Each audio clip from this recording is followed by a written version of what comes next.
গাজার উত্তরের বেইত হানুনের নিঃশব্দ রাত হঠাৎই কেঁপে ওঠে বিকট এক বিস্ফোরণে। সময়টা সোমবার গভীর রাত। ঘড়ির কাঁটা টিকটিক করছে আর ইসরায়েলি সেনাদের দিকে এগিয়ে আসছে মৃত্যুদূত। স্থানীয়রা তখনও আগের দিনের ধ্বংসস্তূপের নিচে হারানো আত্মীয়দের খোঁজে ব্যস্ত।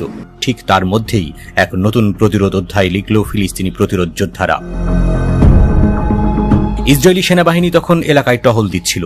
একদল সৈন্য, যাদের মধ্যে ছিলেন দুইজন উচ্চপদস্থ কর্মকর্তা, হঠাৎ করেই পড়ে যান এক মারাত্মক ফাঁদে। প্রথমে সব মিলিয়ে যেন এক রণক্ষেত্রের দৃশ্য। ইসরায়েলি সেনারা দ্রুত উদ্ধার কাজে নামে। আহত সেনাদের বের করে আনার চেষ্টা চলতে থাকে, কিন্তু এটিই ছিল প্রতিরোধ যোদ্ধাদের পরিকল্পনার অংশ। ঠিক তখনই দ্বিতীয়, তৃতীয় এবং চতুর্থ বিস্ফোরণ ঘটে পরপর। একসময় প্রায় 4টি আইইডি বিস্ফোরণ ঘটে একসাথে। প্রথমটি আঘাত করে সামনের গাড়িকে, আর পরেরগুলো লক্ষ্য করে আসে উদ্ধারকারী দলগুলির দিকে। শেষ পর্যন্ত বেঁচে থাকা সেনারা যখন মনে করেছিলেন হয়তো পরিস্থিতি কিছুটা নিয়ন্ত্রণে এসেছে, তখনই শুরু হয় বন্দুক হামলা। ফিলিস্তিনি পড়ে যান মাটিতে। পরে জানা যায় এই হামলায় অন্তত 5 জন ইসরায়েলি সেনা নিহত হয়েছেন, যাদের মধ্যে 2 জন অফিসার। আহত হয়েছেন আরও 14 জন, যাদের অনেকেই আশঙ্কাজনক অবস্থায় রয়েছে। ইসরায়েলি সেনাবাহিনী প্রথমে কিছু না বললেও পরে এক বিবৃতিতে স্বীকার করে এটি একটি রোড সাইড বোমা হামলা ছিল।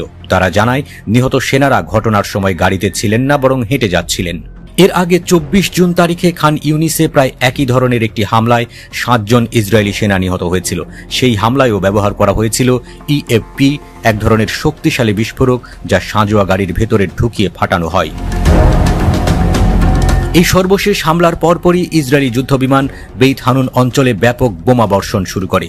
আকাশ ভরা গর্জন আর বিস্ফোরণের শব্দে পুরো এলাকা যেন এক যন্ত্রণার চক্রে আটকে যায়। ইসরায়েলি গণমাধ্যমে উঠে এসেছে যে আহত সেনাদের 5টি ভিন্ন হাসপাতালে স্থানান্তর করা হয়েছে, কারণ আহতদের সংখ্যা ও অবস্থা এতটাই গুরুতর ছিল যে একটি হাসপাতালে সবার চিকিৎসা সম্ভব ছিল না। বেইত হানুনের সাধারণ মানুষ এখন আতঙ্ক আর শোকের মধ্যে দিন কাটাচ্ছে। একদিকে ইসরায়েলি প্রতিরোধের আশঙ্কা, অন্যদিকে প্রতিরোধ যোদ্ধাদের অপ্রতিরোধ্য উপস্থিতি। সব মিলিয়ে গাজা যেন প্রতিদিনই এক নতুন যুদ্ধ দিনের গল্প লিখে চলেছে।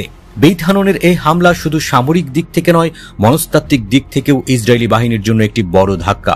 একের পর এক পরিকল্পিত হামলা দেখাচ্ছে ফিলিস্তিনি প্রতিরোধ এখনও শক্ত হাতে মাঠে আছে, এমনকি ধ্বংসস্তূপের মধ্যেও।